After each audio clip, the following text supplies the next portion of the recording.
কি আছে?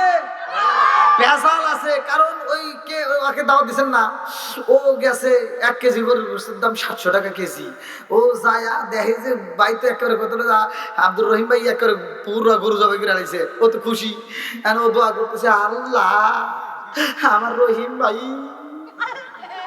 গরু জবাই করছে, আল্লাহ গো আমার রহিম ভাই যদি প্রতি বছর এরকম করে গরু জবাই করে আর আমরা খালি খামু আর খামু।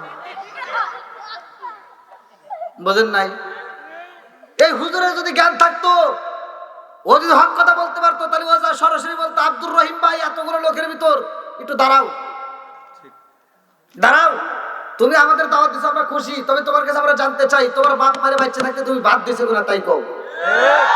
তোমার বাপ মায়ের কাপড় দিছো কিনা তাই কও। তোমার বাপ মায়ের তুমি ভালোবাসছো কিনা তাই কও। তোমার বাপ মায়ের যদি ভাত কাপড় না দিয়ে থাকো, তোমার অনুষ্ঠান আমরা চাই না।